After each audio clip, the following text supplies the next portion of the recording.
কোনো টিকিটের সমস্যা হবে না। হ্যাঁ, এই টিকিটে যাচ্ছে হবে।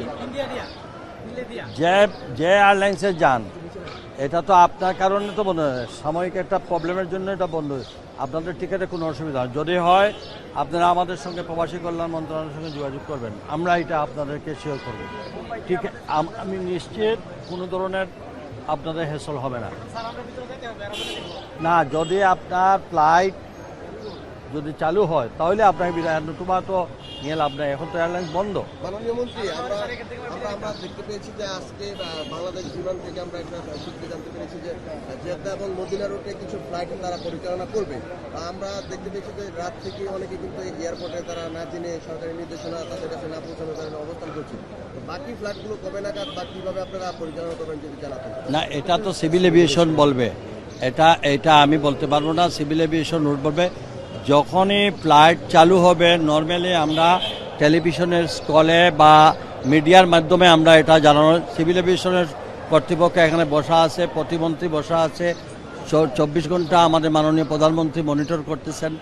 এই ধরনের যখনই যেটা হবে এটা social media, electronic media, print মিডিয়ার মাধ্যমে আমরা জনগণকে জানানোর চেষ্টা করব। সরকারের পক্ষ থেকে যারা অবস্থান করছেন বা যাদের ফ্লাইট বাতিল হয়েছে, কি উদ্যোগ নিয়েছেন?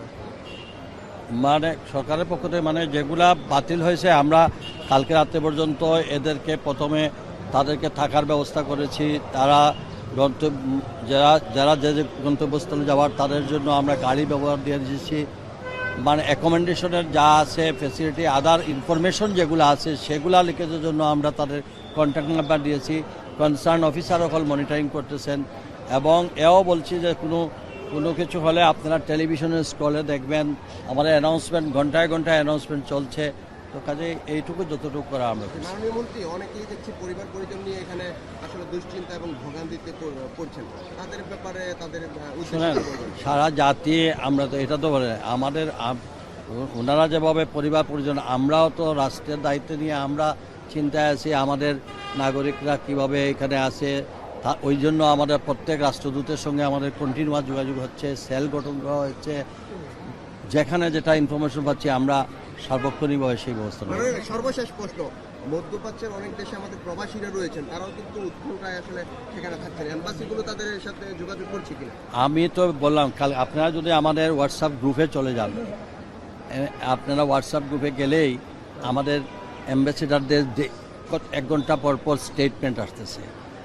আমরা যেমন কালকে শুনছি কুয়েতে আমাদের 3 জন উইন্ডেড ছিল, এখন আমরা সেটা শুনে যায় 2 জন মাইনর আর 1 জন ছেড়ে গেছে, এই 2 জনও তাদের বাড়িতে চলে গেছে। এখন পর্যন্ত সেই ধরনের কোনো ক্যাজুয়ালিটি বা কোনো ধরনের আমাদের দেশের নাগরিকরা, আমরা নিরাপদ জায়গায় থাকার জন্য ওইখানে রাষ্ট্রদূতরা তারা প্রত্যেককে সেভাবে মেসেজ দিচ্ছেন, প্রত্যেকের মতো করে সেফ সাইডে চলে গেছে।